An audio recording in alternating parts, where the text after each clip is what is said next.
y bienvenidas y bienvenidos a este primer webinar que desde Fundecit PCTEX y en el marco de la Oficina para la Innovación de Extremadura queremos ofrecer en este tiempo de confinamiento, ¿no? Contaban antes de la conexión, bueno, y con el permiso del ponente voy a empezar a grabar la sesión. Entonces, estamos grabando. Decía que bienvenidas y bienvenidos a este primer webinar del ciclo que ofrecemos desde Fundecit PCTEX en el marco de la Oficina para la Innovación que Fundecit ejecuta para la Secretaría General de Ciencia, Tecnología e Innovación de la Junta de Extremadura y con la financiación del Fondo Europeo de Desarrollo Regional, de FEDER. Hemos querido que nuestros contenidos que ofreciéramos en este momento en el que todo el mundo está lanzando contenidos webinar y que estamos experimentando y viendo que son una buena forma de mantenernos informados, conectados y de aprovechar este tiempo para pensar en el futuro, pues que no fueran webinars, digamos, en el ojo del huracán o en webinars de crisis o de gestión de la crisis, sino que fueran webinars para el día después, que fueran webinars que nos ayudaran a pensar en el futuro, a planificar, a innovar, a emprender, y con este ánimo os estamos ofreciendo estos contenidos. Hoy, ahora lo presentará Mario, tenemos a José Antonio Martínez para hablar de la innovación como palanca para el escalado empresarial.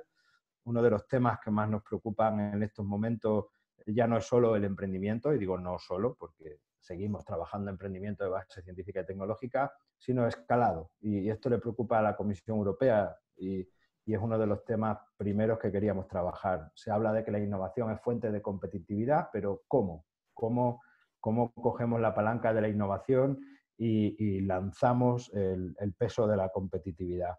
El jueves que viene, el jueves próximo, hablaremos de soluciones para la identificación y gestión de la I+D+I, y ahí tendremos a Celina Pérez como consejera delegada de Vectora RAM, de la consultora, y a Pedro García Hurtado, auditor jefe de I+D+I en AENOR, ¿no? Intentaremos cómo hacer el proceso de la innovación y cómo certificar que realmente somos empresas que tenemos implementadas en nuestras organizaciones procesos de I+D+I. Y por último, un webinar que a mí me interesa especialmente. El jueves 7 de mayo hablaremos de valoración de la tecnología. Digo que a mí me interesa especialmente porque parte de mi trabajo cotidiano se trata de ayudar a las empresas a valorar la tecnología, a activar esa tecnología como activo, y hablaremos del marco financiero y los recursos para una empresa de base tecnológica.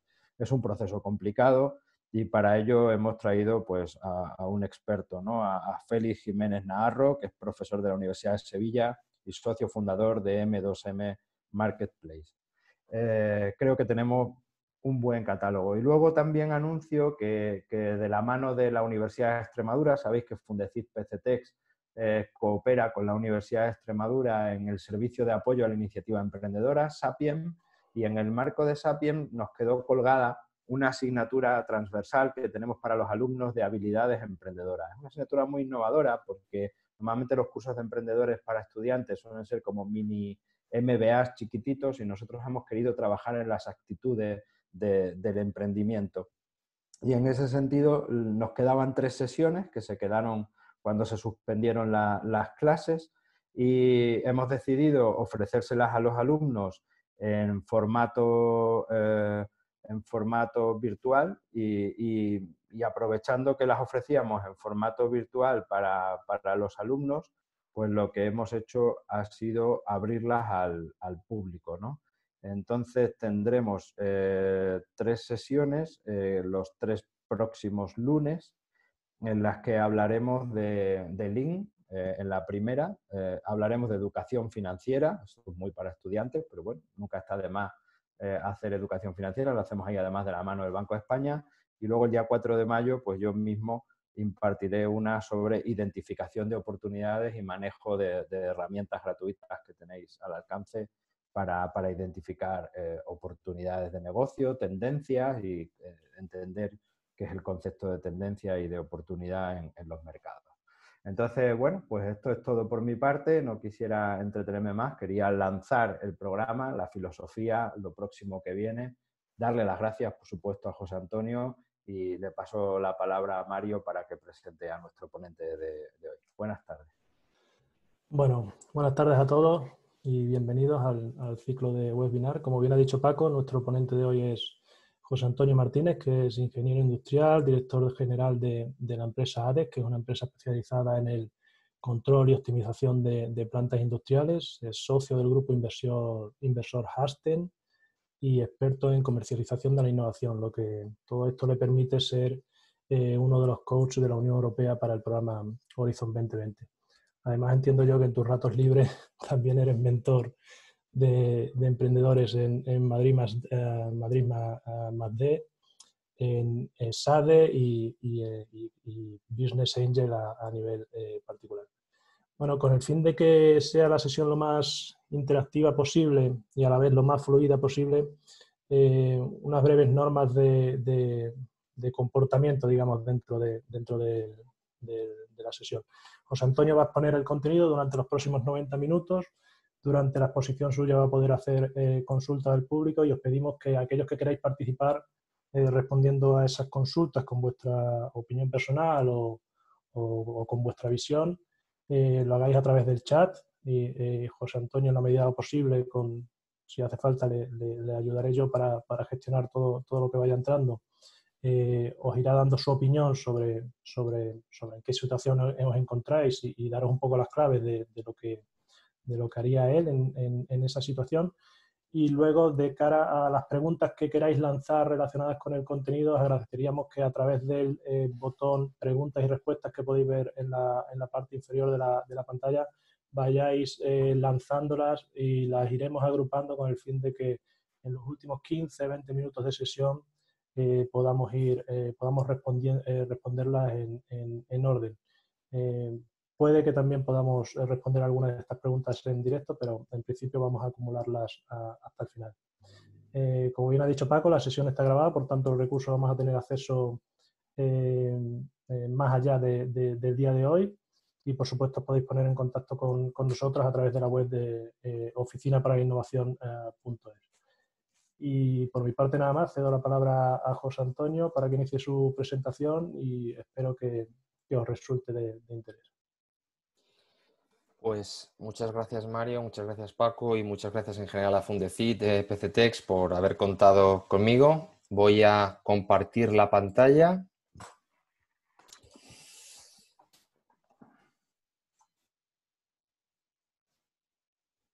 Perfecto.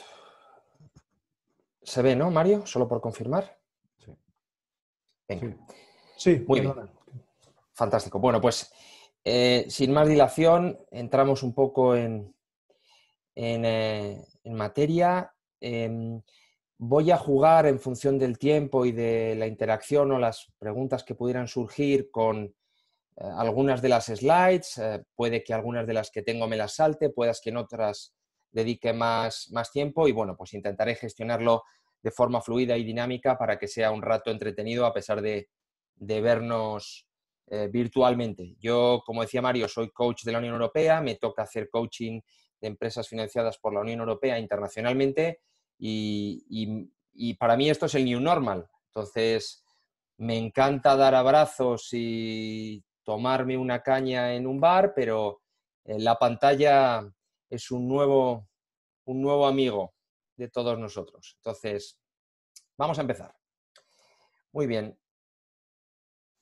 Solo por situarnos, como ha dicho antes Mario, parte de mi experiencia está en Hasten, donde nosotros hacemos Open Innovation con corporaciones, desarrollamos y escalamos empresas, startups, hacemos transferencia tecnológica, sobre todo con centros tecnológicos, y hacemos también financiación de empresas en early stage.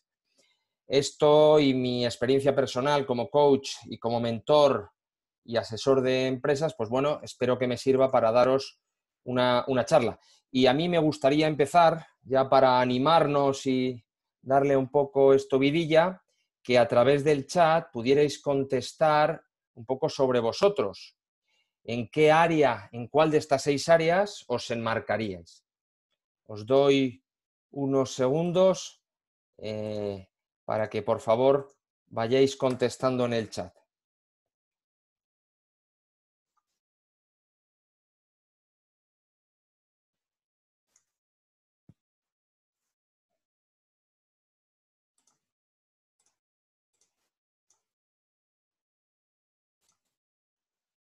He perdido con mucho arte.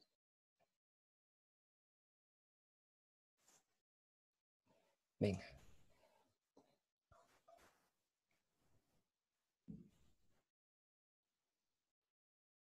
No sé por qué, Mario, he dejado de ver el chat. Bueno, la gente en general está, la gran mayoría está... Lo tienes abajo, hay una barra. Es que he perdido la pantalla, el zoom. A ver, espera. No te preocupes, si quieres, José Antonio, la gran mayoría se está posicionando en el área de I+D, algún participante está en ventas y marketing. Ya lo he recuperado. Venga, perfecto. Sí, I+D, unos, doses, treses, más el 6, alguno, otros 6. Venga, perfecto. Bueno, pues si volvemos, ¿para qué y por qué la I+D+I o la innovación en general puede ser una palanca empresarial? Bajo mi punto de vista es porque nos ayuda a salir de la zona de confort. Y esto nos hace pensar, nos hace decidir, nos hace arriesgar. Cuando nosotros queremos comercializar una innovación, nos vamos a encontrar con que tenemos que tomar muchas decisiones, que algunas de estas las podremos haber pensado con nuestro equipo directivo o internamente o incluso con potenciales clientes, y ese riesgo y esas decisiones que vamos a tener que tomar las tenemos que decidir hoy, de algo que puede que ocurra en el futuro.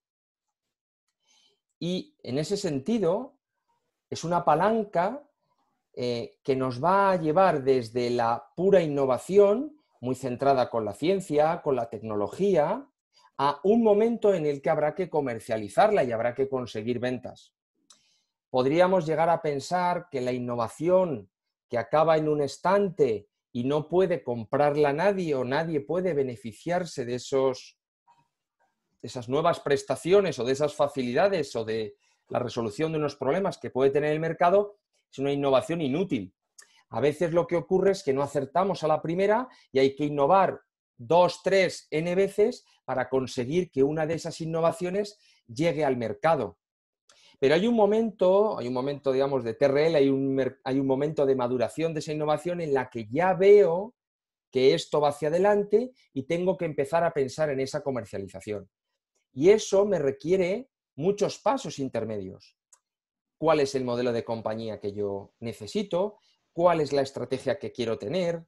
¿Qué talento desde el punto de vista de los recursos humanos necesito? ¿Qué recursos físicos necesito? ¿Qué financiación voy a tener para pagar esos talentos y esos recursos? Y al final conseguir comercializar. Y cuando decimos que la I+D+I es una palanca empresarial, es así, porque con un poquito que hagamos en la I+D, hemos podido movilizar y diseñar nuestro futuro frente a los clientes, frente al precio de esa innovación, los costes que tenemos, con qué socios vamos a llegar al mercado, etcétera, etcétera. Incluso nos vamos a encontrar con elementos de carácter legal. ¿Cómo va a ser el contrato que voy a tener con mis partners o con mis clientes? Bueno, pues todo eso que mueve la innovación hace que o puede hacer que mi empresa sea mejor.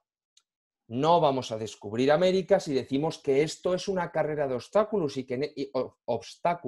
y que en ese viaje algunos proyectos o algunas innovaciones se van a quedar por el camino. Incluso puede que algunas empresas se queden por el camino.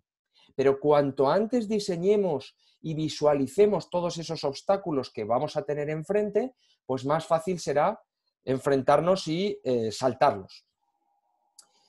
Muy bien, para mí los objetivos que vamos a tener en la conferencia de hoy es ver algunos de esos factores que condicionan el éxito, reflexionar sobre cómo llevar a cabo la comercialización de la innovación, cómo cómo realizar parte del proceso de conectar con el mercado y también, pues bueno, a partir de algunos casos, ver algunos de los errores más comunes que las empresas cometen en este viaje.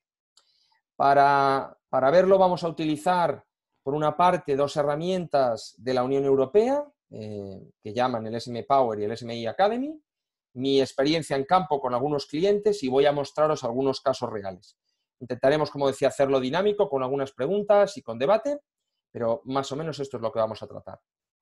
Vamos a estructurarlo en 5 puntos, uno de introducción, otro de estrategia, la creación de valor, el desarrollo de negocio y una parte final de financiación, pensada desde la financiación externa más privada que pública.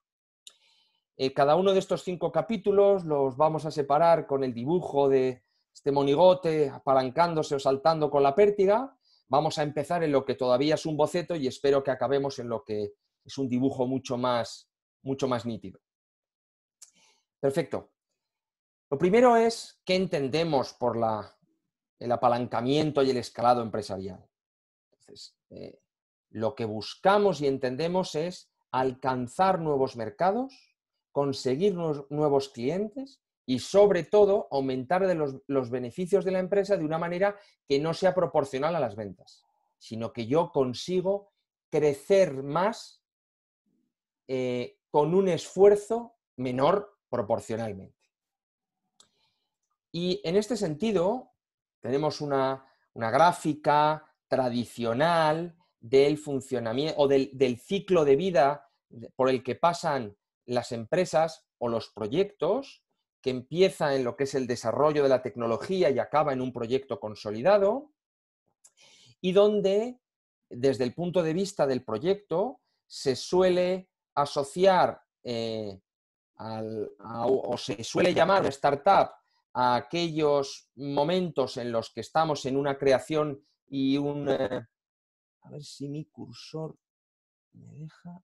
Sí, en los que estamos en una fase entre la aplicación de la tecnología a elementos reales y la creación y lanzamiento de productos, o el scale-up, que es una manera en la que los americanos llaman a esa fase de escalado en la que yo he conseguido llegar a un círculo o crear un círculo virtuoso en la que crezco con menos esfuerzo proporcional.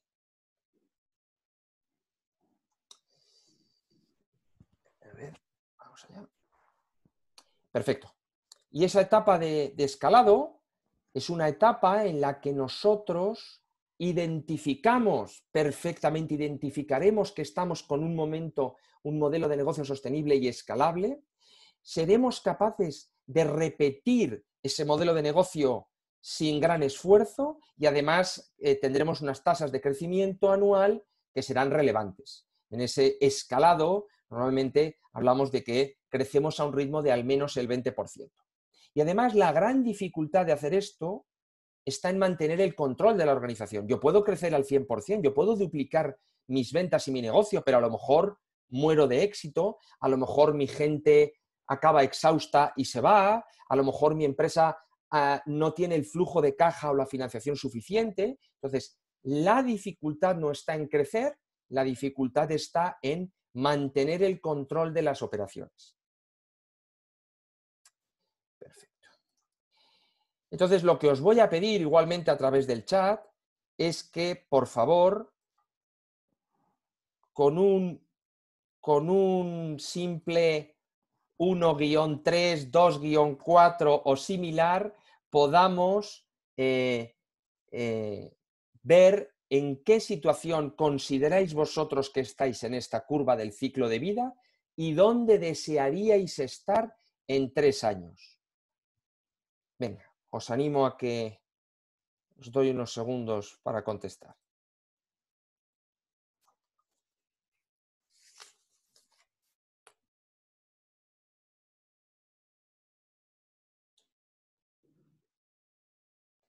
Venga. 3 y 5, muy bien.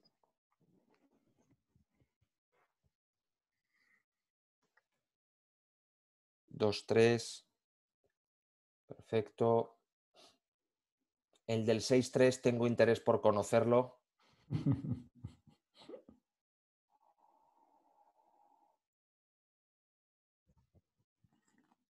Venga, del 1 al 4, ahí hay un salto gordo.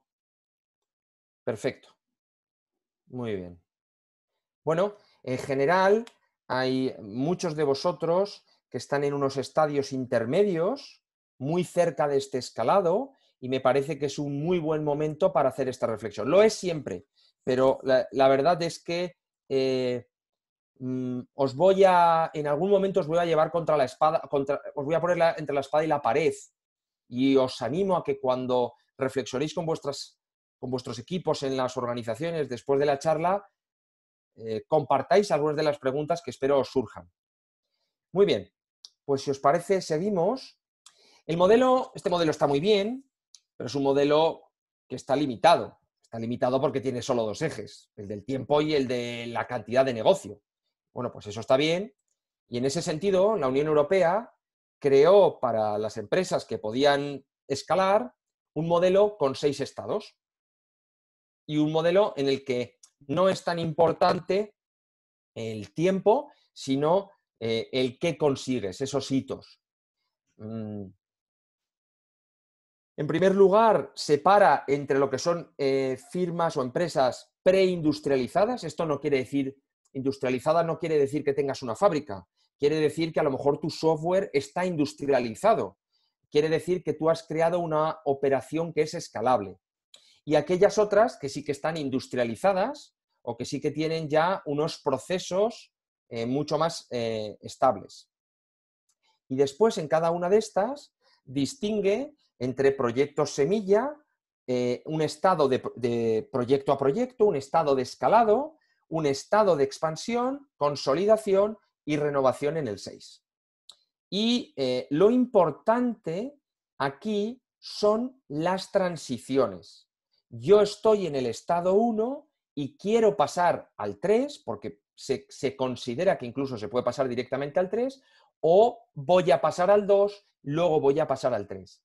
Y muchas veces nos ocurre que pensamos que estamos en un estado y no lo estamos tanto, y estamos en un proceso de transición que tiene unas especificidades importantes y que nos hace acomodarnos a esa realidad.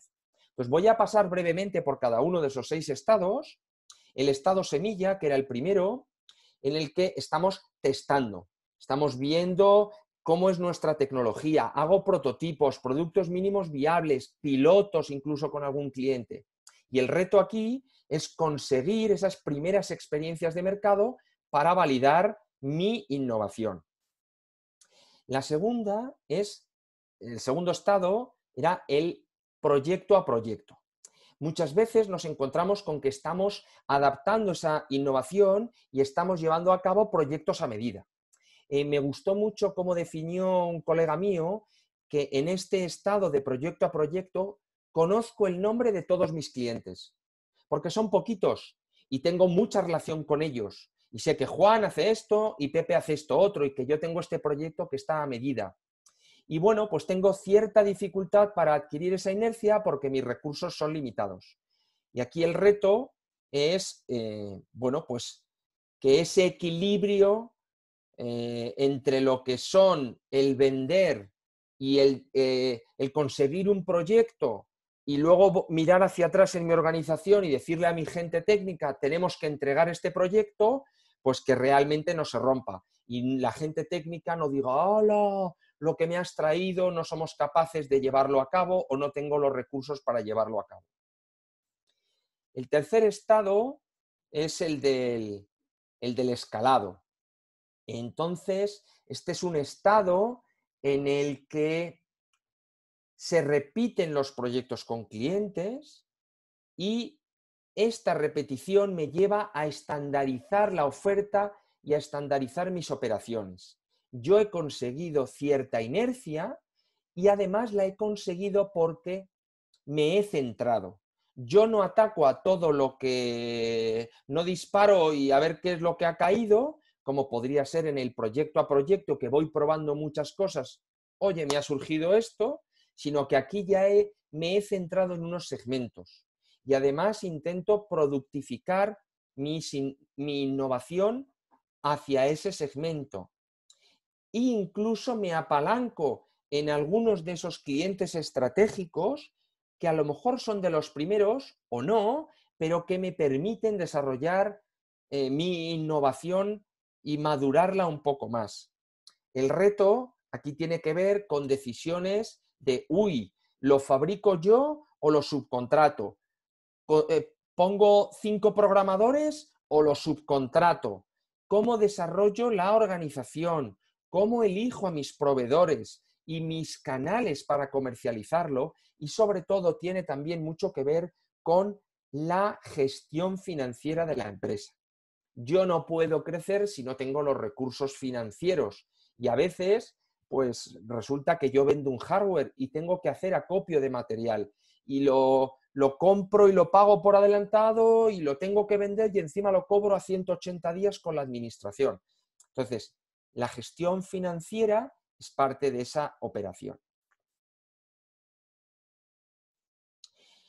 El cuarto estado, que si recordáis estaba a la derecha del gráfico en el modelo de industrialización, bueno, pues yo ya tengo una oferta y una operación estable, controlada, que ha escalado y entonces decido ir a nuevos mercados. Oye, pues yo estaba vendiendo esto en España y en Francia y ahora voy a dar el salto a venderlo en Latinoamérica. Y entonces, pues aquí tengo que crear nuevos sabores de ese producto y tengo que encontrar nuevos canales en los que vender el mismo producto. Y el reto tiene que ver pues, con el puro desarrollo de nuevos mercados, con que mi producto en un mercado funciona y en otro que yo esperaba que funcionara no funciona. Tiene que ver cómo produzco mi producto y lo hago llegar a ese mercado. Cuando es un producto físico, pues dónde lo fabrico. Si es un producto software, cómo lo protejo. Y en muchos casos aparece para el gestor de la compañía o para los gestores un elemento muy importante que es delegar. Y delegar no solo en alguien de mi equipo, eso está desde la etapa 1. Delegar porque creo filiales, delegar porque confío en un canal, delegar un montón de decisiones que a lo mejor antes tomaba yo y ahora que ya me he hecho mayor, tengo que dejar que mi hijo, pues que está cumpliendo la mayoría de edad, tome algunas de sus decisiones. Y este es un proceso que desde el punto de vista de gestión es difícil y hay que estar preparado. El quinto estado es el de la consolidación. Bueno, pues mi negocio está maduro, ya no crece tanto, los flujos de caja son constantes y entonces lo que se plantea la empresa es, bueno, pues la vía de rentabilizar mi negocio es optimizando las distintas piezas de mi proceso, tanto de los costes como de las ventas, como de la producción, etc. Y entonces, bueno, pues yo soy una empresa eficiente y me convierto en un caramelo para otras empresas más grandes. Oye, pues resulta que yo soy un experto en producir este nuevo material. Y mi innovación, que partió hace años y que yo, siendo una empresa pequeña y dinámica, he ido haciendo crecer y he abierto 4 o 5 mercados, pues ahora resulta que viene una multinacional que está en 100 mercados y dice, joder, qué idea más buena tuvieron esta gente, pues los compro. Y entonces mi empresa, consolidada, puede ser adquirida. Y en este estado tengo unos retos que tienen que ver con esa eficiencia y productividad, con el crecimiento no orgánico o con la diversificación del negocio. Y por último, tengo un estado, en el que, bueno, pues yo tengo que renovarme. Y me tengo que renovar porque si no me muero. Y es que ya no me quieren ni comprar. Soy una empresa que que es que me he quedado anticuada y mi innovación la he exprimido todo lo que he podido. Y entonces, pues ya no puedo llevarla a más mercados. Entonces necesito una nueva oferta. Y esto uno no tiene por qué ser una multinacional de 100.000 empleados para necesitar una renovación. Una empresa pequeña puede agotar también su negocio. Oye, pues yo resulta que monté un videoclub y, joder, qué bien me iba, me consolidé y el videoclub se acabó y he tenido que renovarme. Y entonces, pues mi videoclub, pues ahora se ha convertido en un Netflix de barrio. Fantástico. Pero te has tenido que renovar. Y da lo mismo si eres grande o pequeño. Y tienes que crear una nueva oferta a mercado. Y aquí la innovación no tiene el formato, o a priori no tiene el formato de una empresa, de una entidad legal, sino que tiene el formato de un proyecto interno de intraemprendimiento a veces. Bueno, el reto que nos encontramos cuando estamos en esta situación es que, claro, yo llevo aquí trabajando 20 años, 15, 10, oye, tengo ya mi puesto, tengo mi salario, tengo mi comodidad, soy alguien que en mi ciudad, oye, pues me respetan, voy al bar y me saludan, y entonces tengo que cambiar. Tengo que cambiar cosas en mi trabajo, tengo que cambiar cosas en mi organización, tengo que cambiar yo. Y eso, hay gente que es sangre fresca, es una savia que le activa y menos mal ya no sabía qué hacer, estaba más aburrido que para qué. Y hay otra gente que le produce una depresión. Y el reto de renovarse tiene un reto cultural interno que a veces es mayor que el reto propio de la innovación. Muy bien, pues os pido igualmente que por favor me digáis a través del chat en qué transición creéis que estáis. Del 1 al 7, por favor.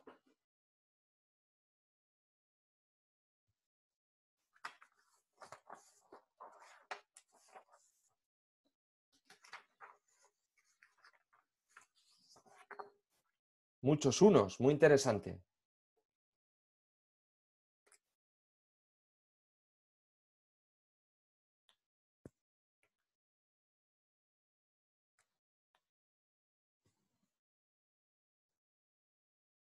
Seises, también hay alguno, muchos unos, doses, treses, pero bueno, a priori me diría que mayoría de unos, los seises que tienen un reto importante y muy bonito, entre el 2 y el 3, muy bien.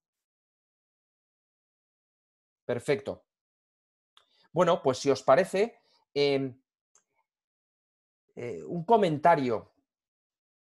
Se puede pasar, porque esto el modelo lo permite, digamos, la realidad, no el modelo, la realidad lo permite, uno puede pasar del estado semilla al estado de escalado a través de una transición directa, que aquí la tenemos con el número 1.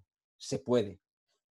Pero daros cuenta que esta transición es un salto mortal con doble tirabuzón, porque muchas veces uno primero aprende a hacer el salto mortal, que es la 2, y luego pues ya da el doble tirabuzón, que es el 3. ¿Se puede hacer el salto mortal con doble tirabuzón directamente? Sí, se puede, pero uno tiene que, cuando uno identifica que está en el 1, tiene que ser consciente de que es un deportista de alto rendimiento y que quiere hacer doble tirabuzón con salto mortal. Y eso, repito, que no es ni bueno ni malo, tiene unas dificultades. Tiene unas ventajas de que puede que llegues antes a donde quieres llegar, pero es importante estar muy estructurado, porque el paso por el estado del proyecto a proyecto lo que te puede facilitar es descubrir partes de tus procesos internos que te facilitan el escalado. Perfecto, muy interesante. Vamos a seguir y antes de pasar al siguiente estado, al siguiente capítulo, digamos, lo que yo os preguntaría es, muy bien, ¿habéis identificado vuestra transición? ¿Tenéis todo preparado para llegar a esa transición? ¿creéis que estáis preparados o en cuánto tiempo podéis tener preparado esa transición? Bueno, pues este es un elemento importante y que os invito a que reflexionemos o que en las preguntas del final lo podamos comentar. Muy bien, vamos a por la estrategia. Bueno, el dibujo parece que se va haciendo menos boceto, va tomando un poquito de forma. Perfecto. Todas las empresas que quieren escalar y todas las empresas que quieren llevar su innovación al mercado y no dejarla en una estantería, deberían tener una estrategia. Y la estrategia, bueno, pues es un proceso, es algo iterativo. Es algo que uno va haciendo las primeras piezas, las junta en la primera iteración y después la va revisando, la comparte a lo mejor con incluso algún cliente, la comparte con algún asesor y esa estrategia se acaba definiendo. Y puede que la estrategia sea un elemento vivo, pero al menos tengo algo bastante sólido y que mis órganos de dirección la compran. En este aspecto, la estrategia nos va a ayudar a definir dónde estoy, dónde voy y cómo voy. Y tiene que responder esto. Y estas que son preguntas muy gordas, muy grandes, tienen que quedar respondidas en la estrategia. En mi documento, quiero decir. Y escribir y compartir la estrategia implica, como os decía, comprender la situación actual. A lo mejor uno piensa que está en el estado 2 y está en el 1, o que la transición es la 1 y realmente no lo es. Tiene que acordar internamente cuál es el siguiente estado, porque a lo mejor nos gustaría hacer el doble tirabuzón y no podemos. Pues tenemos que acordarlo y tenemos que alinearlo con la visión. Porque no voy a entrar en este tema, pero yo como inversor me cuesta invertir en empresas que no tienen escrita su frase de visión.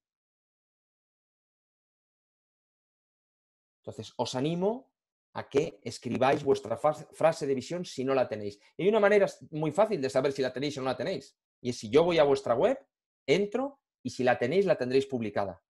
Y si no la tenéis en la web, es que creéis que tenéis una visión, pero no la tenéis. Y entonces, con estas piezas, yo podré diseñar el plan para alcanzar esa fase. ¿Y qué es lo que ocurre con el proceso de escribir la estrategia? Que es un proceso que escuece. Es un proceso que duele porque cuesta escribir la estrategia y ponerla en 5 páginas, 15 páginas, 30 páginas. Cuesta. Y uno duerme poco porque estás concentrado en escribirla. Y luego, una vez que la has escrito, con ayuda de otra gente o por ti mismo, la tienes que consensuar con tus accionistas, con tu equipo de dirección, con tus empleados a veces. Y es un proceso, repito, que escuece. Y dentro del diseño de esa visión y demás, yo os animo a que exploréis una cosa que se llama, una metodología que se llama B2MOM, que viene del concepto de visión, valores, metodología, obstáculos y medidas, que en una hoja pretende simplificar esa visión y esa estrategia. Y bueno, pues oye, al menos escribo una hoja que es un PowerPoint, una hoja de PowerPoint, no 800 palabras. Y con ese PowerPoint, pues ya hago 5 páginas y con 5 hago 10. Es un ejercicio muy interesante que se inventó hace muchos años el fundador de Salesforce.com, que podemos considerar que es un caso de éxito.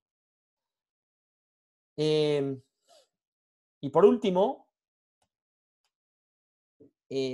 crecer, escalar, llevar la innovación que desarrollamos internamente al mercado, que los clientes la compren, eso es una buena noticia. Y si yo tengo que estar en una empresa que decrece y que tiene que despedir a personas, o tengo que estar en una empresa que crece Pues hombre, yo como empleado quiero estar en una empresa que crece. Y a mí como empleado, aunque no haya participado en la definición de la estrategia, me gustaría conocer con mayor o menor detalle cuál es la estrategia de mi compañía, porque eso me vincula a la compañía. Y aquí en este sentido os voy a contar varios casos, os voy a poner, déjame que controle el tiempo, bien, os voy a poner para arrancar 2 casos reales en el que vamos a empezar a trabajar con el cuadro de la Unión Europea y otras herramientas para que veáis algunos de los, con ejemplos realmente, algunos de los elementos que funcionaron y otros que no, y que, bueno, pues depende en qué situación estéis o estéis queriendo estar, pues os sirvan de ejemplo, os sirvan de ayuda. El primero es una pyme consolidada, dedicada al sector de la construcción, en concreto voy a contar, un momento que me pongo esto aquí, correcto. Digamos, una empresa que se dedica al sector de construcción para renovar fachadas.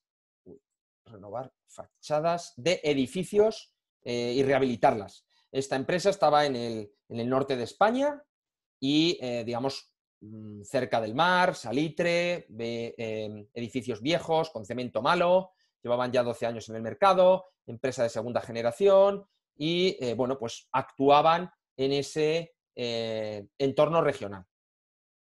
Y lo que deciden es reformular su negocio. Y para reformular su negocio, lo que hacen es, bueno, pues un análisis y ven qué puntos tienen buenos. Ellos tenían buenas habilidades de gestión, tenían una buena visión, no tenían un producto propio, no estaba protegido ese producto y bueno, pues ellos pensaban que la zona norte de España se parecía a otros mercados como el de Francia, Alemania, Bélgica o Reino Unido, con lluvias, húmedos, etcétera, pero no tenían ni idea de cómo acceder a esos mercados, ni tenían las competencias para hacerlo, ¿vale? Y entonces deciden, bueno, pues empezar a analizar su empresa. Ellos lo que hacían era el proceso de instalación, compraban los materiales y diseñaban la solución ingenieril y la instalaban y, digamos, los materiales era un producto que compraban en parte a una multinacional y su innovación partió de que habían conseguido crear unos herrajes que les fabricaba un productor local, de tal manera que el producto de la multinacional tenía unas características muy mejoradas en cuanto a la rotura térmica, etcétera, etcétera. Bueno, hicimos un análisis con Canvas típico, no voy a entrar en el Canvas, de hecho hay muchas cosas que no merecen la pena, pero el punto importante es que ellos captaban muy bien sus clientes captaban sus clientes en su entorno regional, perdón, y además tenían un partner local que les hacía los herrajes. Bueno, fantástico.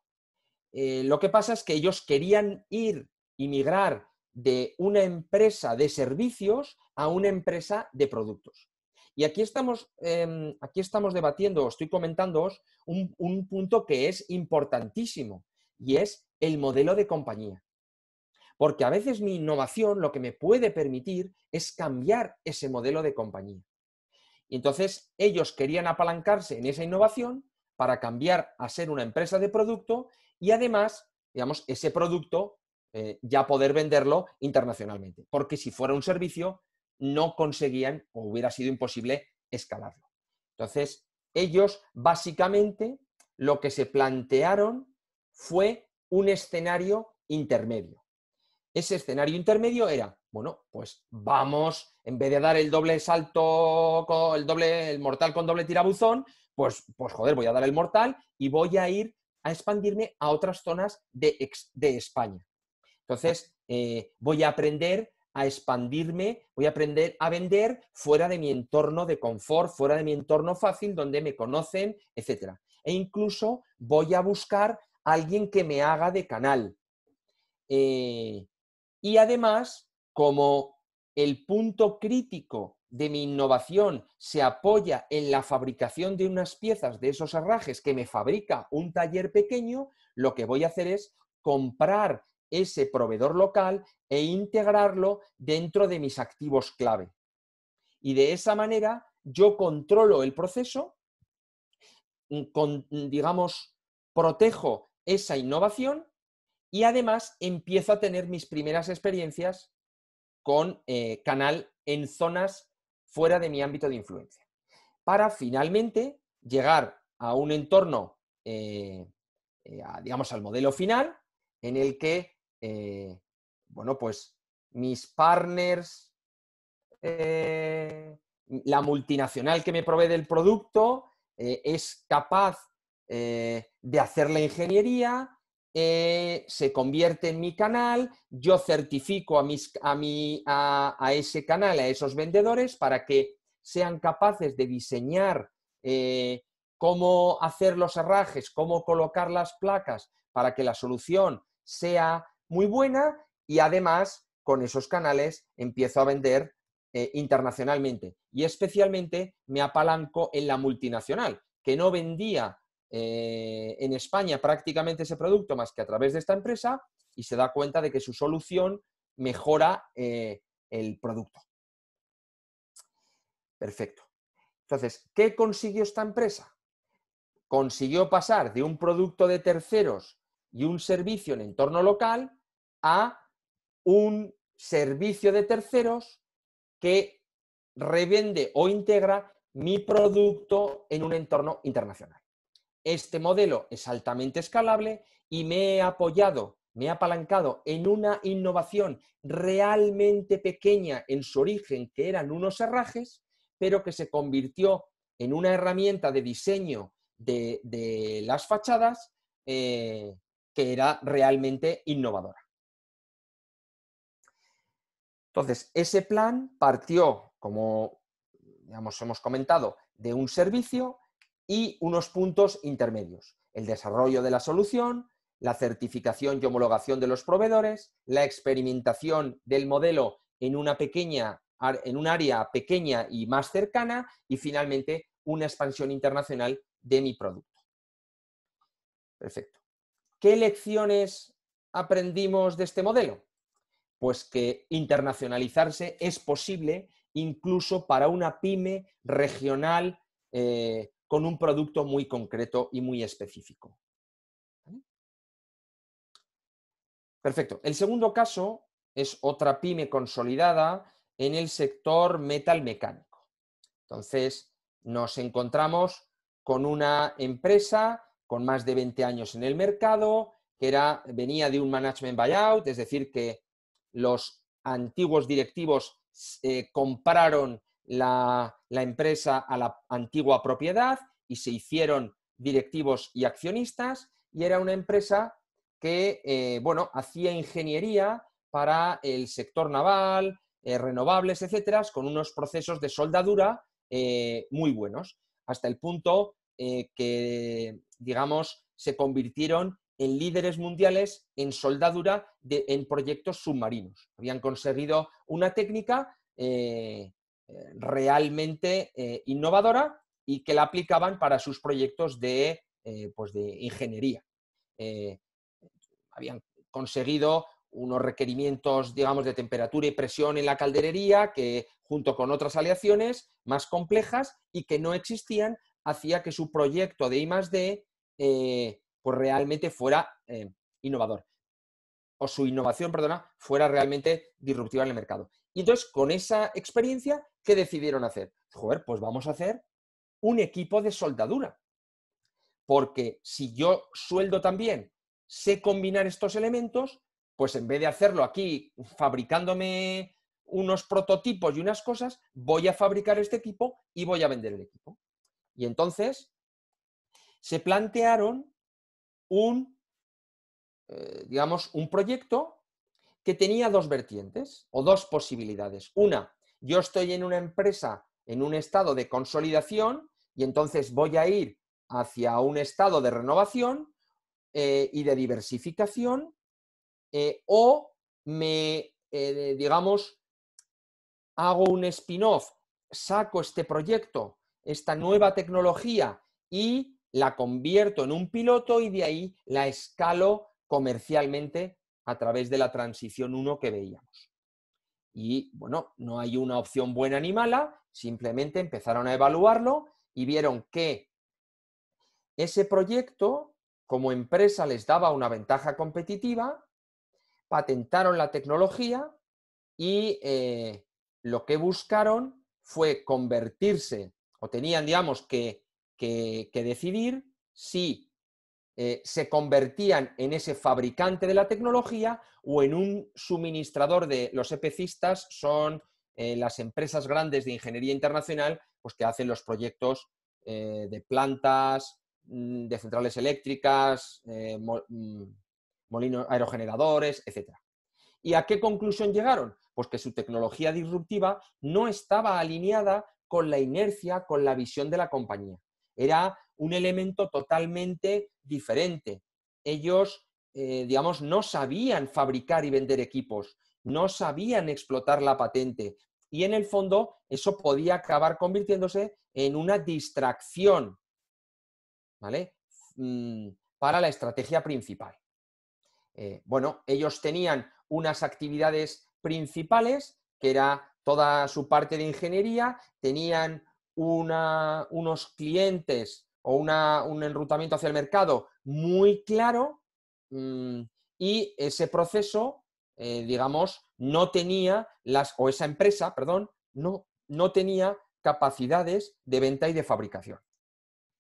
Entonces, bueno, pues definieron unos procedimientos de uso de la tecnología, negociaron unas licencias con fabricantes de equipos y se guardaron la posibilidad, se guardaron un as en la manga para tener un derecho preferencial de usar esa tecnología fabricada por un fabricante especializado en sus proyectos de ingeniería.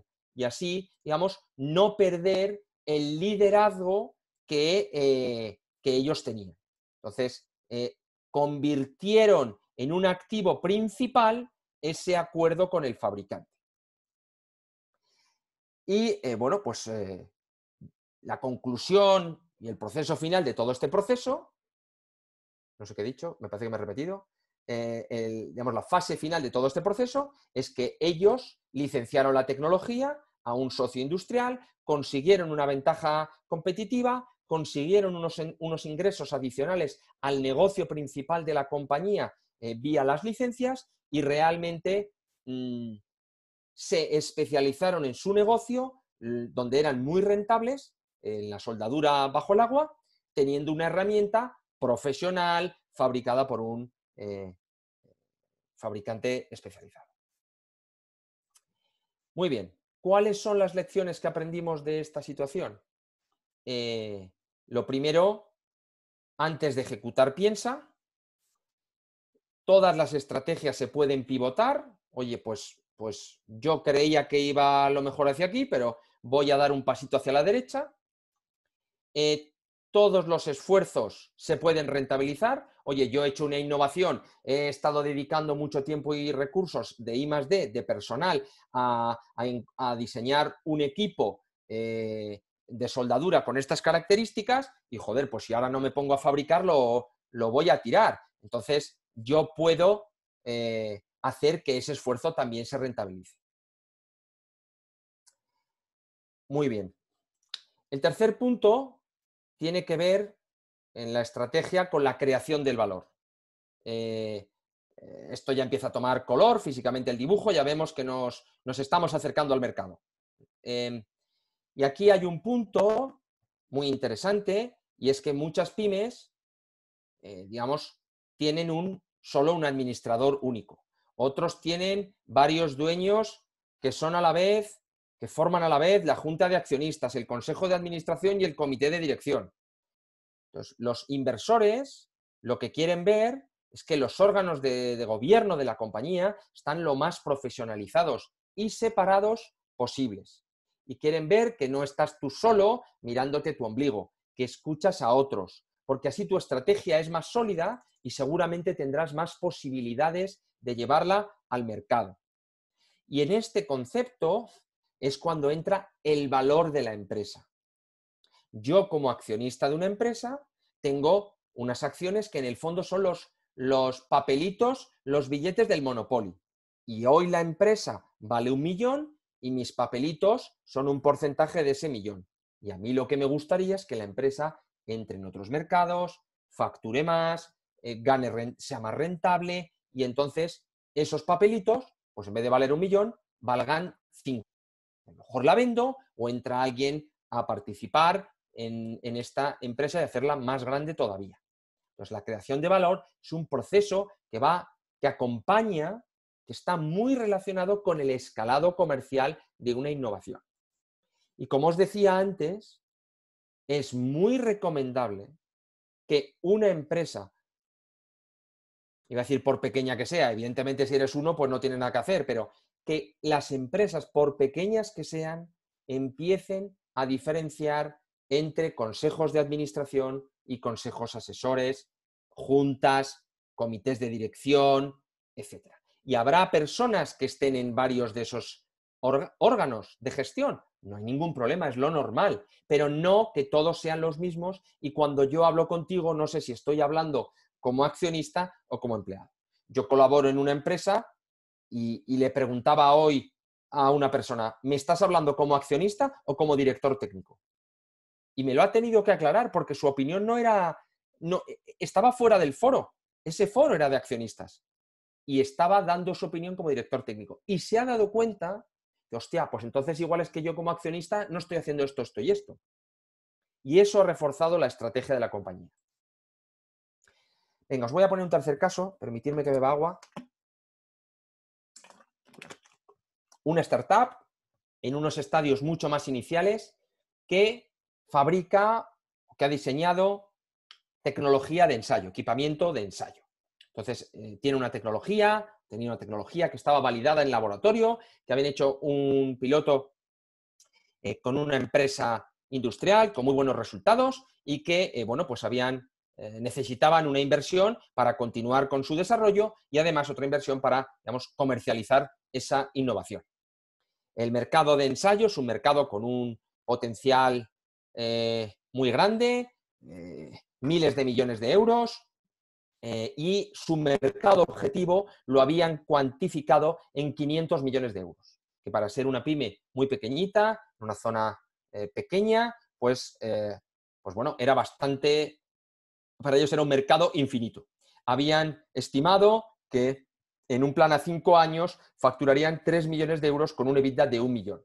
Y como os decía, necesitaban una inversión de más de 450.000 euros para hacer el lanzamiento en el mercado y digamos que partieron esa inversión en 2 tramos, uno que tenía que ver con la validación de la tecnología y el otro, cumplidos una serie de hitos, con el lanzamiento comercial. Perfecto. Ellos tenían un plan de crecimiento. Si os fijáis, la barrita naranja es el EBITDA, bueno, pues empezaban perdiendo dinero, pero iban a ir ganando dinero hasta en el año 2024 prácticamente llegar al 1 millón de euros de EBITDA. Y consiguieron la inversión en el 2019, el primer hito, la primera parte de esos 450.000, y el inversor esperaba tener un retorno 5 veces... el valor de la compañía, esperaban que en ese momento, el valor de la compañía, que es el Enterprise Value en gris, fuera 5 veces el EBITDA, o sea, un multiplicador de 5. Un multiplicador de 5 veces el EBITDA, que eran 4,5 millones, perdón, que me he liado.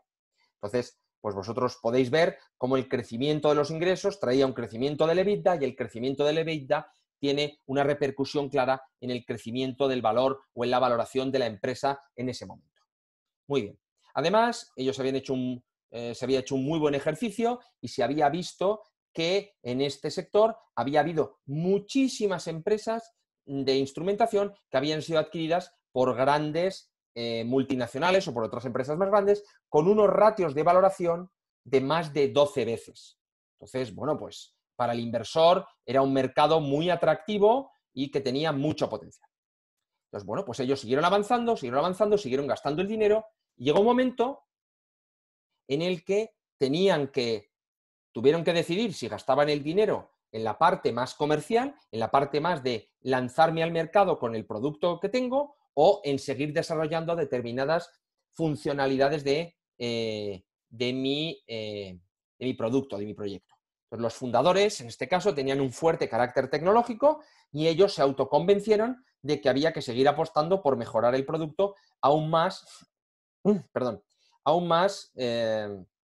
antes de empezarlo a comercializar, a vender. Entonces, no tenían ningún profesional en el comité de dirección o en el consejo de administración o en un comité asesor que les ayudara a visualizar una buena estrategia. Y se centraron en la que ellos, como tecnólogos, pues veían que era más funcionalidades, el producto no está perfecto. ¿Qué es lo que ocurrió? Que perdieron el tren. Perdieron el tren porque la empresa, y lo vais a ver muy gráficamente con el esquema que planteaba al principio de ciclo de vida, se esperaba que fuera creciendo con unos ingresos y, sin embargo, los ingresos no levantaron cabeza porque quemaron la inversión y siguieron buscando financiación de I+D para desarrollar la tecnología. Entonces, ¿qué hicieron? Pues priorizaron las subvenciones en proyectos a la I+D ante la facturación a clientes como esa vía principal de ingresos. Y se convirtieron en lo que muchas veces se llama una forever startup. Es decir, que te quedas siempre en esos estadios de creación y lanzamiento y nunca consigues escalar. Acabaron mal, lógicamente, porque se les acabó el dinero. Y lo importante aquí, las lecciones a aprender fueron que, uno, sin ventas no hay empresa, no la hay. Segundo, los clientes son unos imanes que atraen a más clientes, a recursos humanos especializados y que atraen a inversores. Si yo soy vecino de una empresa que es competidor mío y tiene tu tecnología, ya me intereso por ella. Si mi amigo se ha ido a trabajar a una empresa súper innovadora, pues ¿cuál es? Y me interesa esa empresa. O los inversores que ven que tú tienes clientes, que tienes cierto reconocimiento, tienes credibilidad en la transformación del producto y llevarla al mercado. Y por último, la reflexión final fue que es muy conveniente introducir en el entorno, en los órganos de decisión, a personas que discrepen y que hagan reflexionar. No necesitamos que al fundador don Juan le digan siempre: sí, don Juan, tiene usted razón, porque le están haciendo un flaco favor a don Juan, a la compañía y a ellos mismos.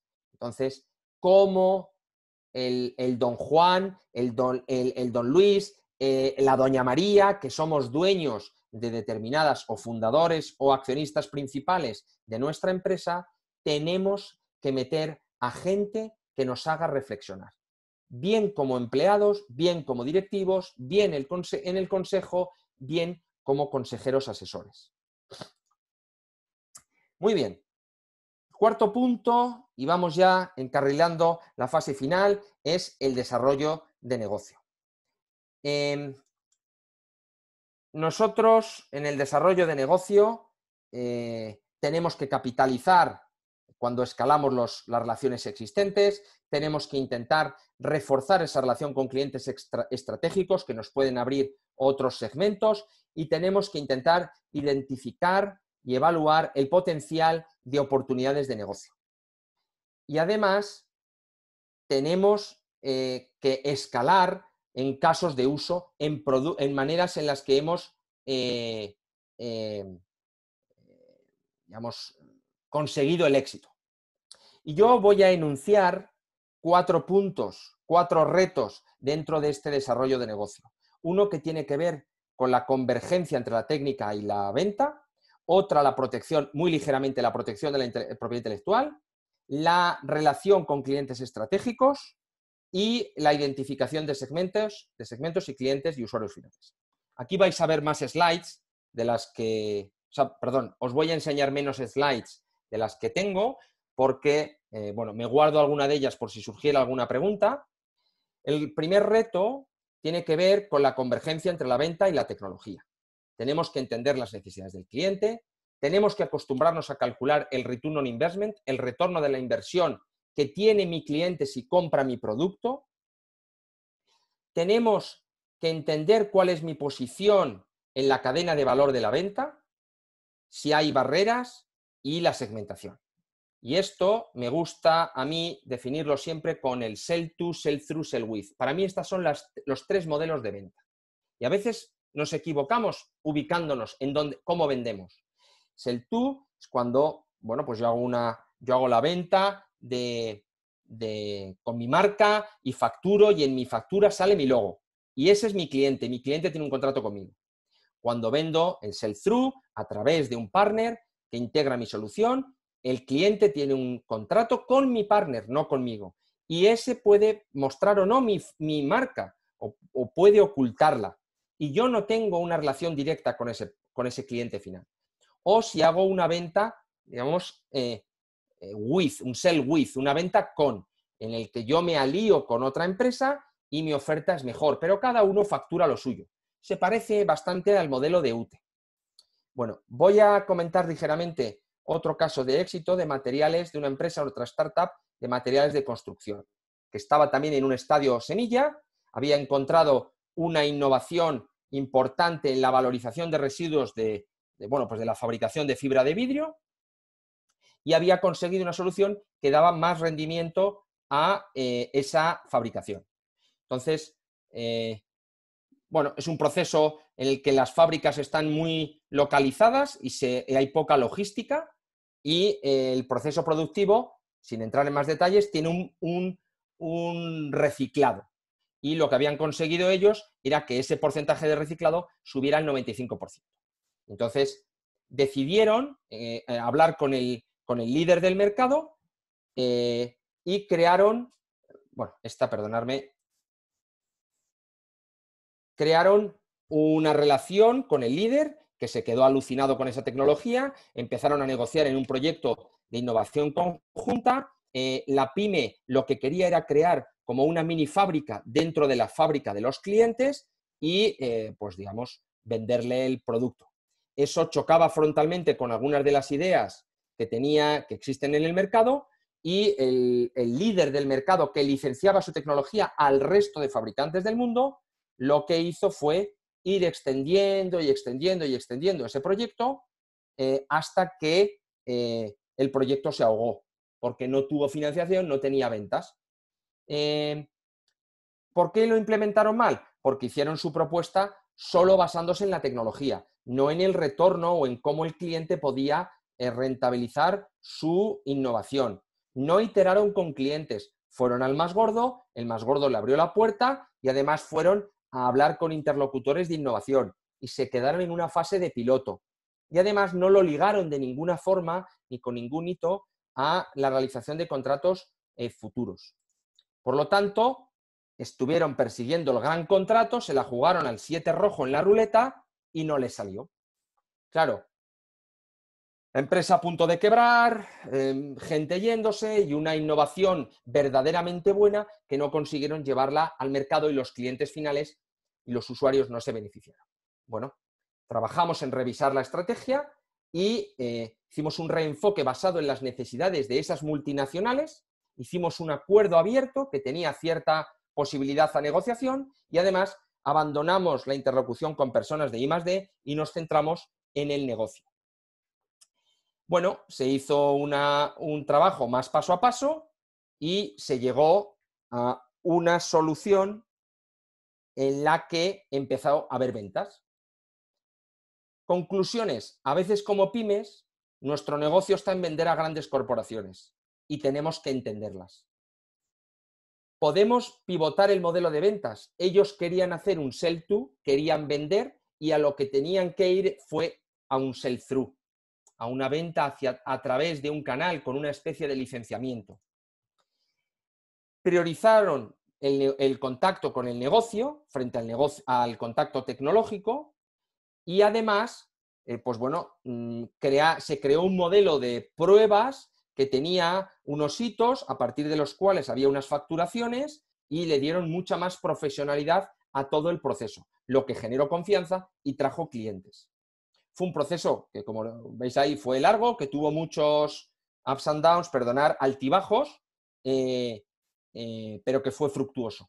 Fue fructuoso. El segundo reto que os decía era la protección de propiedad intelectual. Entonces, no voy a entrar aquí, pero creo que es un tema que cuando uno comercializa la innovación hay que tenerlo en cuenta. Y esto no significa tener patentes o tener secreto comercial, significa crear un modelo que proteja mi tecnología y que a la vez le permita a mis clientes utilizarla. Si creo un modelo o la protección del modelo que bloquea la comercialización, entonces me voy a encontrar con que no voy a conseguir venderla. El tercero de los retos es mi relación con los clientes estratégicos. Esto es muy importante cuando yo estoy escalando. Me encuentro que tengo una gran oportunidad, yo he protegido mi IPR, la negocio y entonces estoy en una negociación, en la negociación de mi vida. He conseguido empezar a negociar con Endesa, con Repsol y me encuentro que estoy en la cuerda floja. En la cuerda floja de un elemento que os garantizo al 100% os van a pedir, que es la cláusula de exclusividad. Dame a mí esta tecnología que te vas a forrar. Y hay casos en los que esa es una buena decisión y hay casos en los que esa no es una buena decisión.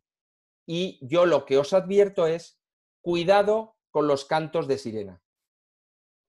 Porque a veces esa negociación, esa cláusula que va a salir en el 100% de las veces cuando tenemos una innovación en estados incipientes y me encuentro con un cliente grande, va a salir. A veces nos prometen ¿cómo es la expresión? Me prometen el oro y no lo consigo.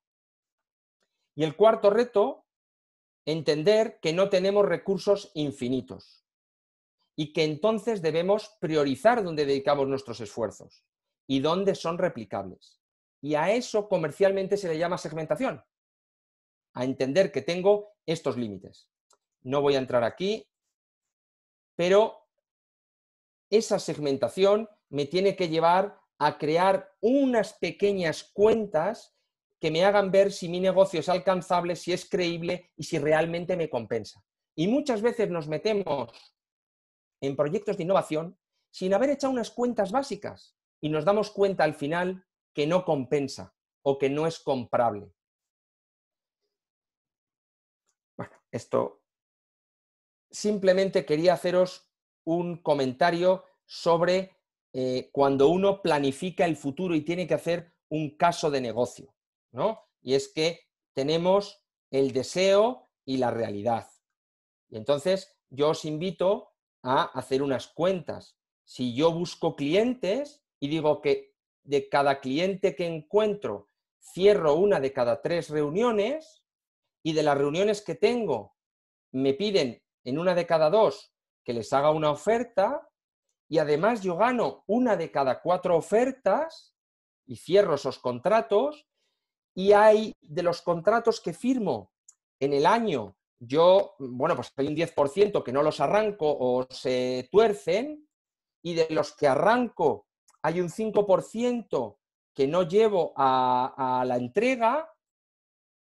Y de esos que no llevo la entrega porque pasan al año siguiente o no se quedan en stand-by, pues no facturo el 5%. Si estos son los ratios, aunque sean estimados de mi empresa, si yo en mi plan de negocio digo que voy a facturar 5 millones en el año X, esto significa que necesito haber generado ofertas por valor de 25 millones, haber cerrado reuniones por un valor teórico de 50 millones y haber buscado oportunidades por un valor teórico de 150 millones en ese año.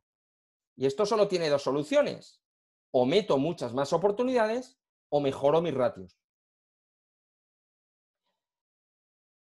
Esto es un punto importante cuando realizamos las ventas. Me voy a saltar esto, perdonadme, porque quiero llegar a este punto, la financiación, y con esto cierro. Yo puedo tener unas previsiones de mi innovación, de cómo la voy a comercializar, y puedo tener un caso que estime mis unidades vendidas, mis ingresos, los recursos, los costes, el flujo de caja, etc. Y yo tengo unas pérdidas. Si hiciera ese plan, perdería dinero. Y entonces yo voy a pedir dinero a un inversor. Ese inversor o ese dinero que yo puedo pedir puede ser privado o puede ser público. Permitirme, voy a saltarme un par de slides. 3 slides. Yo puedo encontrar dinero privado en de muchas formas, dependiendo del estado de mi empresa, si estoy en estado de startup, si estoy creciendo, etcétera, etcétera. Puedo tener muchos de ellos. Algunos serán inversores financieros que lo que buscan es una rentabilidad financiera, y otros serán inversores industriales que lo que buscarán es tener más control para el día de mañana incluso poder comprar la compañía. Lo que tenemos que reflexionar como accionistas o como directivos de la empresa es que ese inversor me va a hacer una pregunta. El día antes de soltarme el dinero me va a hacer una pregunta. Y es si soy la persona adecuada para liderar ese siguiente paso empresarial. Esa transición que veíamos originalmente con el modelo europeo, si yo soy la persona o tengo que dar un paso al lado o un paso atrás o hacer otra cosa.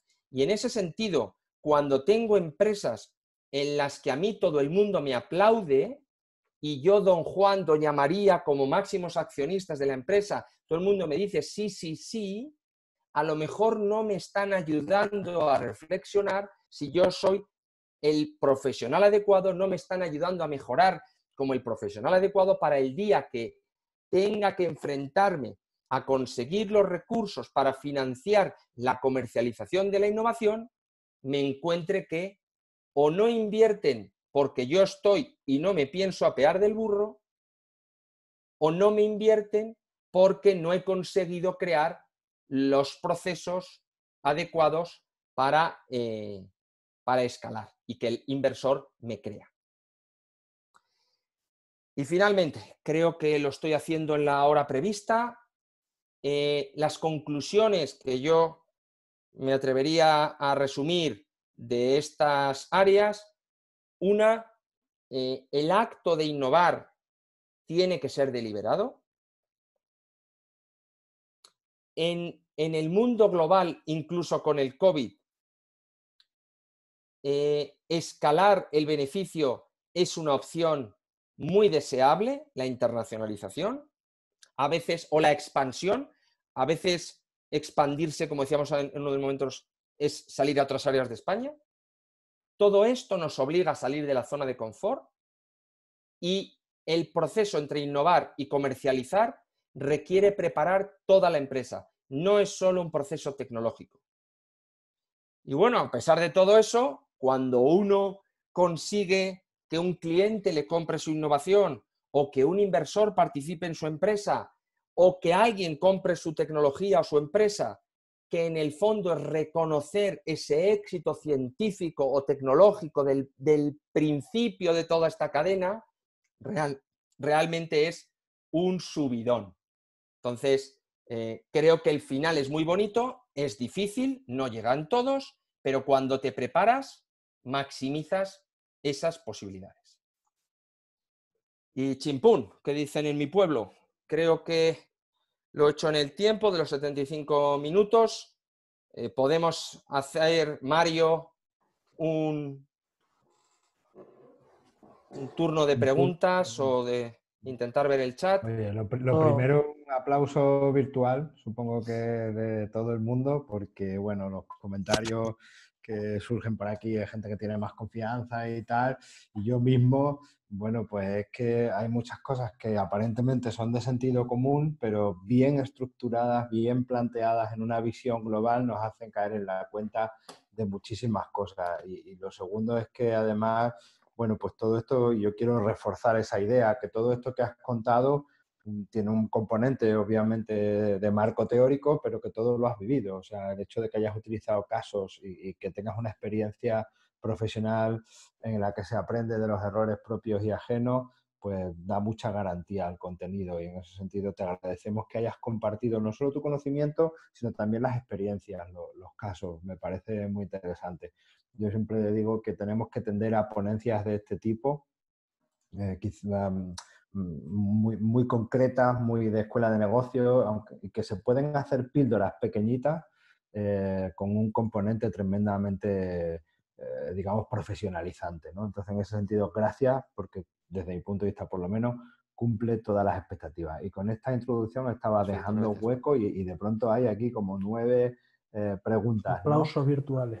Aplausos virtuales y Muchas gracias. preguntas y tal. Había una pregunta que había hecho Roque y que como la has lanzado al final un poquito de una forma muy rápida, creo que igual merece la pena que vuelvas a poner la slide de las fuentes de financiación y que repasemos las fuentes de financiación, pero también con algunas cosas, con algunos tips prácticos, ¿no? De expectativas de los inversores en cada fase y cómo enfrentarse a cada fase. Yo creo que si repasamos la parte del dinero, pues supongo que a la gente siempre eso le inquieta mucho, ¿no?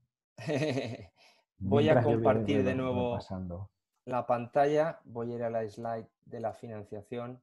Le preocupa a la gente la financiación, ¿eh? Porque hay más preguntas relacionadas con... Bueno, al final, claro, a mí me gusta, y lo hago mucho con las empresas a las que asesoro, hablar de el concepto cuánto vale la fiesta, ¿no? Porque claro, a mí también me gusta innovar. Y claro, para innovar pues necesito estos materiales, estas personas, este tiempo, estos salarios, etcétera, etcétera. Y esa fiesta, que es muy bonita y muy divertida, pues vale 1 millón de euros. Dice, bueno, pues págala. Dice, no, uy, si yo no tengo 1 millón, págamela tú. Entonces, el concepto de, primero, saber perfectamente cuánto vale la fiesta y cuánto dinero me pides, y si todo el dinero que me pides es necesario, pues eso, eso es un punto inicial importante. El segundo es, ¿dónde puedo sacar yo ese dinero? Bueno, en el mundo hay 20.000 empresas de Venture Capital, es decir, inversores tradicionales, perfiles de inversores tradicionales en estado inicial o escalado. 20.000. Y yo me gusta poner el ejemplo, no sé, los que somos seguramente más mayores, pues conocemos el juego del quién es quién, ese en el que tienes fichas y dices, a ver, ¿lleva bigote? No, pum, pum, pum, y te quitas unos cuantos. ¿Lleva gafas? No, pum, pum, pum, y te quitas unos cuantos. Bueno, pues nosotros tenemos que tener muy claro, y es una consecuencia de la estrategia, cuál es, ¿yo qué quiero? Yo quiero hacer esto, este es mi plan. ¿Qué tipo de inversores invierten en este tipo de planes? Pues estos, no llevan gafas, no llevan bigote, no llevan no sé qué. Bueno, pues de esos 20.000 me he quedado en 100, en 50, en 10. Y entonces yo tengo que dirigirme a esos. Si yo me dirijo a un perfil de inversor que invierte en estadios más tempranos o más tardíos, estoy perdiendo mi tiempo, estoy perdiendo su tiempo, estoy quemando un cartucho. Entonces, es muy importante cuando uno se enfrenta a la búsqueda de inversión privada en elegir bien cuál es el perfil del inversor. Y bueno, en general, en los estadios iniciales, digamos en estos que nos vamos a mover de startup, early growth, o sea, crecimiento temprano y crecimiento más rápido, pues nos vamos a encontrar con herramientas de crowdfunding, en el que, bueno, uno puede sacar cientos de miles de euros que requieren de una promoción y de un esfuerzo por parte de la empresa importante. Podemos encontrar venture capital, que son inversores privados, que van a financiar, pues bueno, pues ya con incluso medios millones, millones de euros mi proceso. Puedo encontrar Corporate Venture Capital, que es el mismo concepto, pero es el brazo armado de una multinacional. Es decir, Iberdrola tiene una empresa de financiación de inversión en startups, pero eso es una inversión corporativa. Solo invierten en empresas que mañana pueden acabar siendo compradas por o dando un beneficio especial a la corporación. El ICO no es el ICO español, perdonad que esta slide está en inglés, tiene que ver con ofertas relacionadas con modelos de blockchain. No vale, digamos, para todos. Y hay una o dos que siempre tenemos. Tenemos una que es que la cabra tira al monte y nos gusta, que es la financiación pública o las deducciones, que están bien, pero que tienen que ser complementarias, no fundamentales, si no nos convertimos en la Forever Startup. Y la otra es la deuda. Bueno, pues a lo mejor yo puedo sacar 300.000 euros del banco, 100.000, 500.000. Y aquí el banco es muchos bancos, no tiene por qué ser la oficina de mi ciudad que solo trata residencial o a usuario final. Muchos modelos que pueden financiar esta situación. Entonces yo me centraría aquí. Y otro, perdonad que no lo he dicho en estadios iniciales, que es el de los business angels. O sea, profesionales privados que invierten en empresas. Y que muchas veces en estados iniciales la decisión de inversión está menos basada en criterios financieros y más basada en criterios pasionales.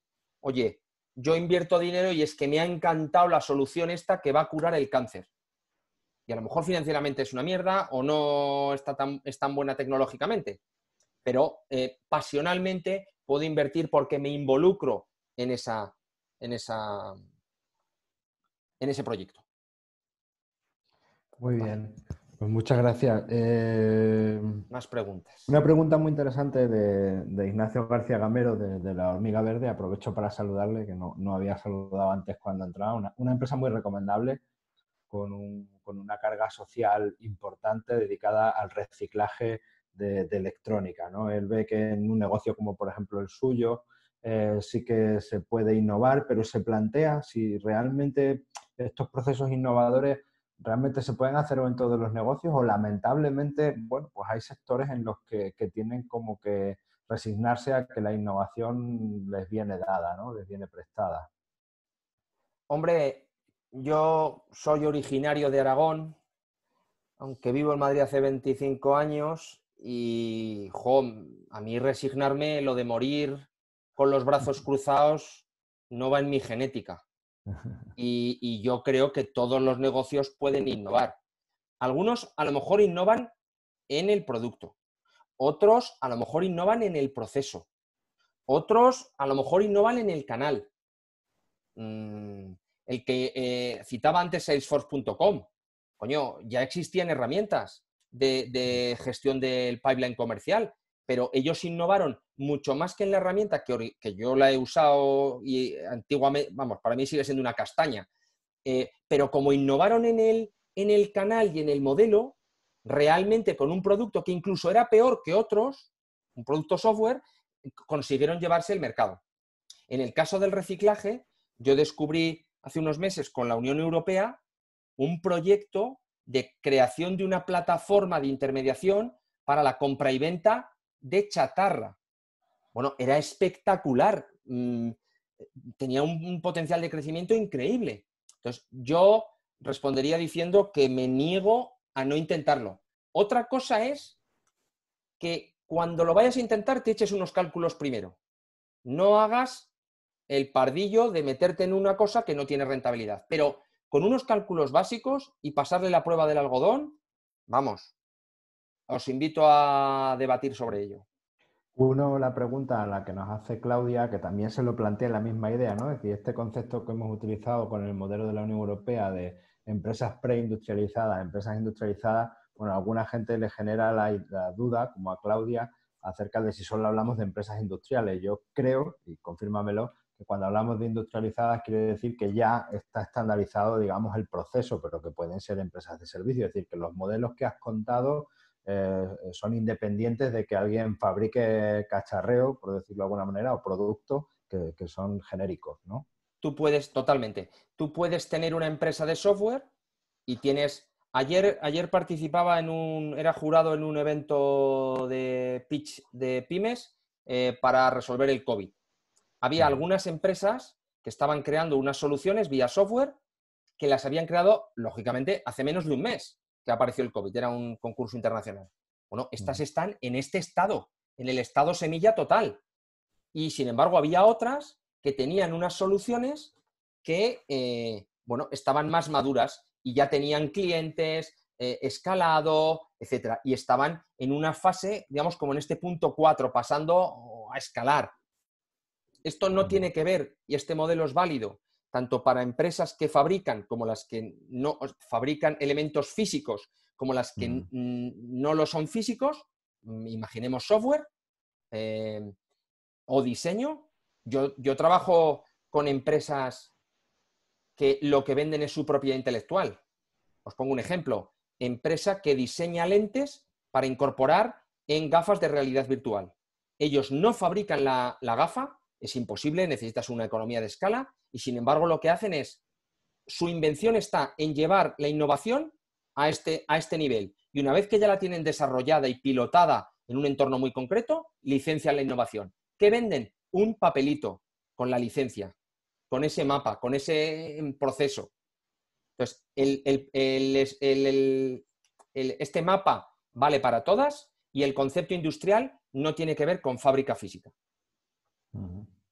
Muy bien. Otra pregunta de José Antonio Espejo. Bueno, José Antonio Espejo ha hecho varias, pero hay una, yo las uniría a algunas de ellas todas en la importancia, y a mí también, yo también me lo planteaba esta mañana en un asesoramiento que estaba haciendo a una empresa frente a un inversor, y nos planteábamos que a veces proteger la famosa propiedad industrial, ¿no? Parece como que es como a veces muy forzada, ¿no? Y de hecho cuestionábamos aquí, José Antonio, el modelo de utilidad, ¿no? Hasta qué punto el modelo de utilidad nos sirve como protección, cómo se hace, es recomendable o es mejor tener una patente fuerte y si no, no tenerla. ¿Cómo valorarías como inversor que una tecnología esté protegida y un poco también valorar los diferentes niveles de protección? Es decir, o es patente o nada, o también el modelo de utilidad no sirve. Vale. A ver, yo soy inversor privado, soy inversor a través de Asten, gestiono inversiones. Yo podría decir, generalizando, que a un inversor le gusta que haya patentes. Pero lo que realmente nos gusta es que haya una barrera de entrada. Y os pongo un ejemplo que todos conocemos y bebemos. Coca-Cola no tiene una patente, tiene un secreto industrial. ¿Han podido salir sucedáneos de Coca-Cola? Seguro, pero el sabor de Coca-Cola y la marca de Coca-Cola es la de Coca-Cola. ¿Quiere decir esto que como no hay una patente yo no invierto? No, lo que pasa es que ha creado una barrera de entrada que permite proteger el mercado donde vas a trabajar y, por tanto, de alguna manera proteges la inversión. Si yo invierto 1 millón de euros en tu empresa, tu empresa no está protegido ni con secreto industrial, ni con patentes, ni con nada, joder, mañana te copian, mi 1 millón de euros lo he tirado. Entonces, más que si es una patente o es un secreto industrial, lo que yo miraría es si mi protección genera una barrera de entrada, sea cual sea. Y luego, en segundo término, las patentes a veces lo que hacen es dar un buen marketing, ayudan a la comercialización, incluso ayudan a que tú tengas tus cosas claras, porque, joder, para ponerla en una patente lo has tenido que tener muy claro y probado, etcétera. Y eso es bueno. Eso me da a mí una garantía, es un tick in the box, un tick en la esta adicional. Pero yo no lo veo imprescindible. Yo no lo veo imprescindible. Ahora, es un tema que hay que tener claro. Las patentes hay que tener el dinero para defenderlas. Hay que hacer, digamos, si yo voy a vender a Japón, resulta que mi producto está chafando otra patente o allí no es legal. Entonces, la parte legal es importante. Muy bien. Hay una pregunta aquí de Gregorio Marcos. Si no soy capaz de trasladarla bien, Gregorio, que por cierto aprovecho para saludarte, me rectificas porque es compleja. Yo la voy a leer literalmente para no interpretarla, ¿vale? Una innovación en un TRL 6-7, ¿recomiendas continuar con la innovación proyecto a proyecto o intentar ya levantar inversión para lanzarla? Vale, vamos a ver. Uno puede tener inversores, y de hecho los tiene, incluso desde el TRL1. Porque tú, cuando eres fundador, en el fondo no dejas de ser un inversor en TRL1. Coño, tenía una idea en una servilleta, voy a invertir dinero. Y luego pues llamas a amigos, llamas a familiares, llamas a los fulls y vas invirtiendo. Entonces, yo creo que el TRL, el momento de maduración de tu innovación, no ni limita ni favorece la inversión. Hay inversores que entran en estadios más tempranos y hay inversores que entran más tarde. Y esto es lo que os decía. Si vas a buscar un inversor, busca inversores que inviertan en estadios 6-7 o que te ayuden a moverte al estadio 8. Primer punto. Segundo punto, al final, lo que marca el necesitar dinero externo o no, obviamente que no tengas dinero suficiente de tus clientes o de tu financiación. Y segundo, la velocidad del cambio. Tú a lo mejor puedes llegar a TRL8 en un año y a TRL9 para comercializar tu producto en otros 2. Dices, oye, dentro de 3 años yo empezaré a vender mi producto. O puedes decir, pero si alguien me invirtiera 1 millón ahora, entonces en vez de llegar al mercado en 3 años, llegaría en 3 meses.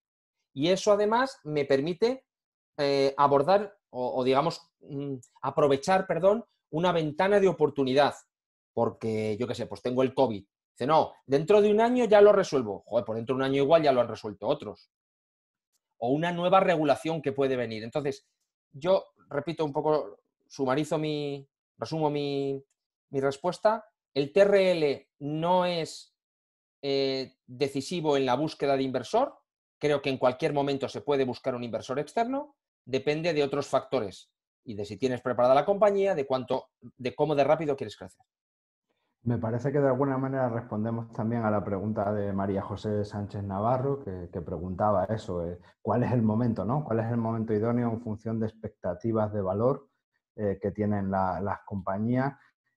Y también ella profundizaba también un poco en cómo se valoran compañías que todavía no han llegado a mercado, ¿no? Es decir, que todavía a lo mejor están en esas fases, ¿no? Y la valoración le preocupa mucho a la gente. Te advierto, María José, que lo vamos a trabajar en la sesión 3, ¿vale? Así te animo a que te conectes dentro de 2 jueves, porque lo vamos a profundizar, porque tiene tanta enjundia el concepto de valor que realmente lo vamos a abordar ahí. Y también en esa sesión, que veo que os interesa a todos mucho este aspecto, también vamos a trabajar estos aspectos más financieros de la tecnología. Hoy con José Antonio quizás queríamos trabajar más elementos de carácter estratégico, de planificación, de visión, para precisamente llegar preparados ese tercer jueves que vamos a estar con vosotros a aspectos quizás más de valor, más de inversión, más de financiación. Por tanto, algunas de las cosas que quedan en el aire hoy, pues yo creo que van a estar presentes en la última sesión. Sí que te trasladaría una pregunta que la he dejado para el final adrede de Roque, y que como inversor, yo te preguntaría, porque eso sí nos lo vamos a poder preguntar a otro y merece la pena que todo el que pase por aquí y tenga esa experiencia se lo vayamos preguntando. Y yo con esto terminaría porque son las 18:40. Sí, y antes de lanzar la pregunta, Paco, perdona, como se nos están escapando algunos porque teníamos comprometido hasta las 6:30, simplemente os agradeceríamos que os vamos a lanzar una encuesta de satisfacción que necesitamos para cerrar el proceso. Simplemente os agradeceríamos que en un minutillo contestaseis a esa encuesta. La vamos a lanzar ahora. Tú lanzas la siguiente pregunta y que siga contestando. Vale. Gracias. Muy bien, pues están abajo las valoraciones, veis que hay una pestaña de valoración, ¿vale? La tenéis ahí. La pregunta al final opinativa, y con esto te despedimos y te dejamos, que habíamos comprometido hora y media contigo, es tu sensación como inversor en el post-COVID, ¿no? Esto salió ayer también en otro webinar que estábamos, creo que algún asistente ha hecho referencia a ese webinar en el que yo también estaba, que nos quedó ahí un poco esa duda de decir, y yo también lo estoy viviendo ahora, ¿no? Parece que se han ralentizado algunos procesos de valoración, de inversiones, de tal. Había cierta liquidez en el mercado y los inversores estaban viendo en las startups y tal una forma de diversificar en un mercado que no daba rentabilidades, pero ¿cómo ves el escenario post-crisis desde el punto de vista del capital riesgo, de las inversiones? Vale, vamos a ver. Muy brevemente, los inversores, especialmente los Venture Capital, funcionan a través de un fondo. Si tienen dinero en el fondo, invierten. Ese fondo hay que gastarlo en un tiempo. Si no lo gastas, tienes un problema con tus accionistas que te han puesto el dinero. Por lo tanto, verdaderamente, y os lo digo de verdad, ahora mismo, durante el COVID y seguro post-COVID, va a seguir habiendo inversiones. Y yo no me autolimitaría en la búsqueda de inversiones en estos momentos, porque el proceso de inversión es un proceso que dura entre 6 y 12 meses normalmente, y hay muchas tareas que se pueden hacer remotamente, de verdad. Entonces yo en ese sentido os invito. El segundo punto es, ¿qué va a significar esto del COVID?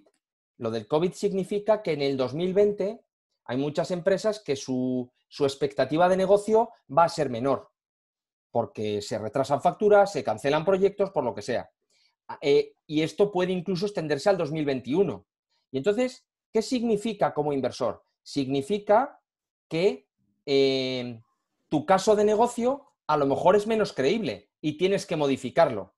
Y eso sí que me afecta a mí como inversor, que tu caso lo tengas que revisar o me tengas que hacer un caso post-COVID más creíble y ya no vale el pre-COVID. Y bueno, por unirlo con la pregunta que hacía antes, me parece que era María José, todos los activos se pueden valorar en cualquier momento.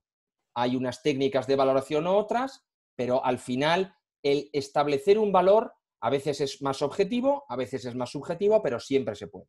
Entonces, no dejéis de hacerlo. Creo que la búsqueda de inversión es un proceso que ayuda a acelerar la comercialización de la innovación y al final, por cerrarlo como empezamos, en conseguir que esa palanca de la I+D levante esa piedra de 100 kilos. Muy bien, pues muchísimas gracias. Damos así por finalizado este primer webinar en el que, bueno, pues ha habido mucho dinamismo, preguntas, respuestas. Excelente, José Antonio. Gracias por ayudarnos Gracias con a esta vosotros. prueba de fuego de nuestro primer, yo creo que le podemos dar por ok. Y nada más, invitaros al próximo jueves para trabajar un aspecto quizá, pues a lo mejor un poco más... menos divertido, por decirlo de alguna manera, pero muy necesario, y es que las empresas ordenen sus procesos y homologuen sus procesos de I+D+I. Muchas gracias y buenas tardes. Hasta Hasta luego. luego. Gracias, chao. Muy bien.